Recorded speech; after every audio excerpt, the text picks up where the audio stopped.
I want to impress upon you that you are currently, if you are hyper enraged at the left, or if you're a leftist hyper enraged at the right, or gloating over Charlie Kirk's death, you are playing into Jewish tricks, into their plan. They want you to be at each other's throats, they want you to fight because it keeps the heat off of them. And I would hope that after the death of someone, no matter what their political affiliation, we can at the very least be gracious and respectful. Unfortunately, a lot of people on the left can't help themselves, and a lot of people on the right are getting baited into not looking at who I would say, the most likely culprits are, which is Israel. Or at the very least, Israel in tandem with American intelligence agencies. Now, I suspected Israel from the beginning. It was just a gut feeling. It was like a knee-jerk, strange, just automatic intuition that it was them. Now, I originally assumed they did it simply because white racial consciousness was starting to increase significantly. You know, the black fatigue was reaching all-time high after the murder of Arena in North Carolina. So that was kind of the first thing that came to mind. But as more information came about what Charlie was talking about in the last couple of years, months before his death, things started to make sense. And to be honest, if you look at a lot of the videos, there's even one that's basically wiped from YouTube, where I think it was the one where he questions October 7th, and that, was there possibly a stand down order? Honestly, I wouldn't put it past the Jews. If you pay attention to how they behave, it seems to be the higher level Jews don't really care about, rank and file regular Jewish people. They are 110% willing to sacrifice them to carry out their aims. It's kind of insane. And I guess it still does serve its purpose of getting people off the Jewish question. But it would start to Charlie saying the things he does, he was saying and thinking the things he was thinking, I would assume. And since he at least seems somewhat rational, even though initially I think I would have honestly just pegged him as a straight up just a kind of almost psychopathic salesman for Israel. It was just for the money. But I mean, once again, the things he was saying, it was almost like, at least from my point of view, feels like he was starting to grow a conscience. Or maybe he was just an absolute true believer, and I don't know. I didn't look too deeply into his morals and personality. I mean, to be honest, back in the day, I just kind of like, okay, he has some good conservative values, but you need to drop the Jews. They're no good.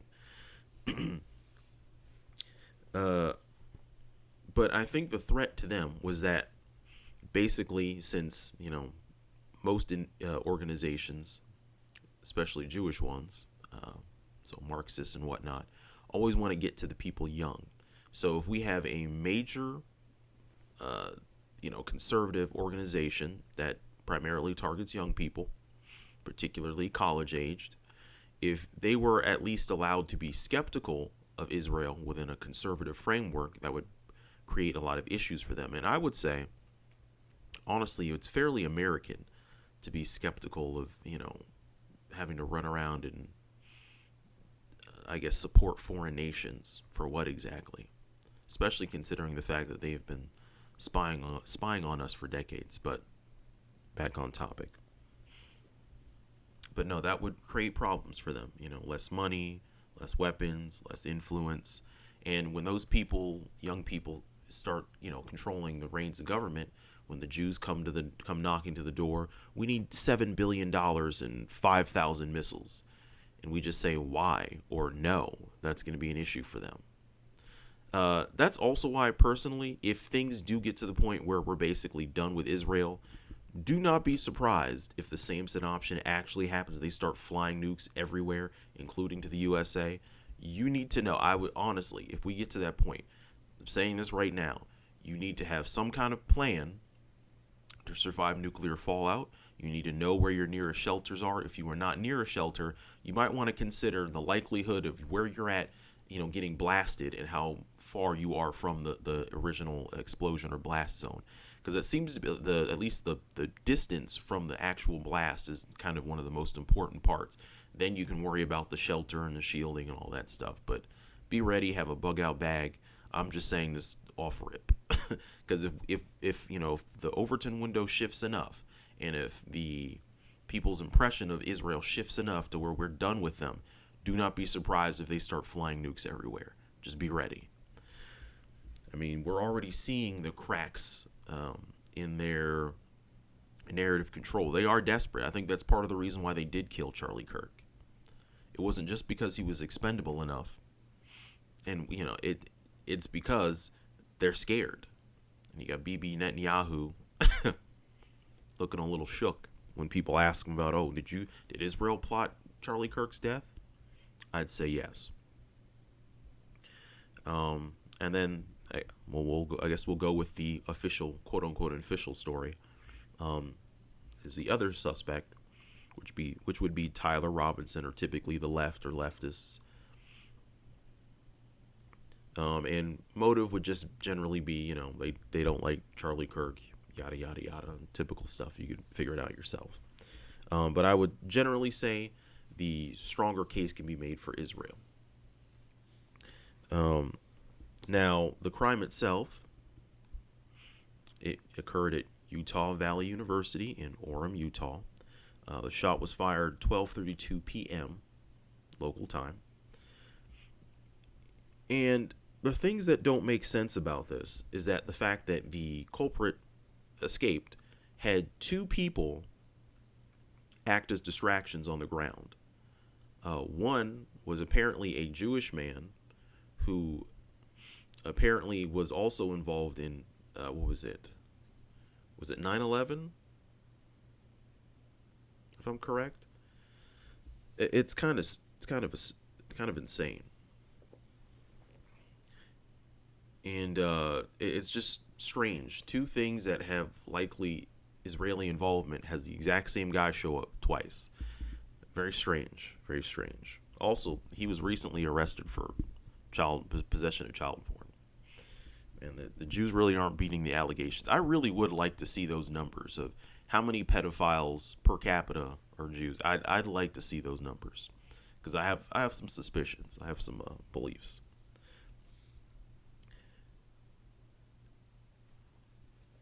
Now, one issue is that people are talking about the bullet wound should be gigantic.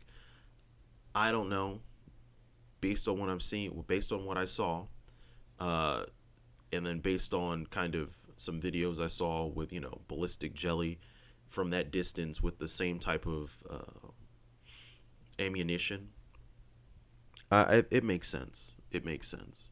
Now, some people said that either A, he was shot from behind through some weird camera mechanism or whatever, or B, there was someone apparently to Charlie's right side in the video who seems to be holding his phone in a strange manner. It almost seems to jiggle it. But I mean, at least from what I'm seeing, what I saw is that the initial wound that we saw in the neck looks like the entry wound.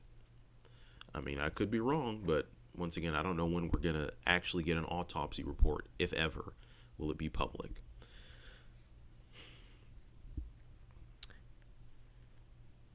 Then we have to go, and obviously where the shot was taken was at least official story.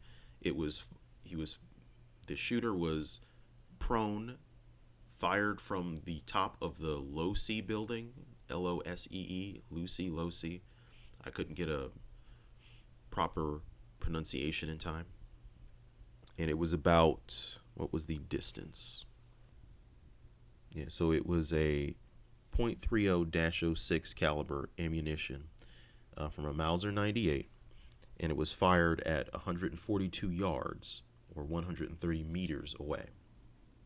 So the shot is possible. The issue is the first of all the escape.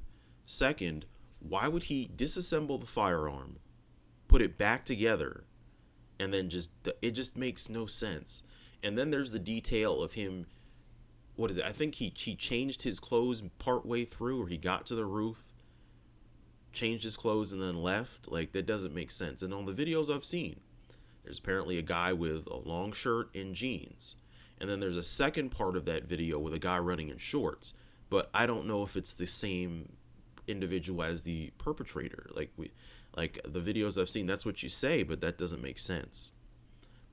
Also, when it comes to the disassembly of the weapon, there are people who've made a couple of videos, and it takes them close to a minute to take apart the weapon and then put it back together, each time, or for each thing.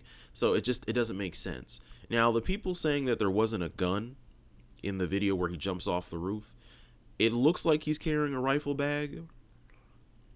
But I mean, here's the thing: the rifle bag looks full, and it almost looks like the firearm is in one piece. It isn't broken down into pieces. So it does look like someone jumped off with a firearm.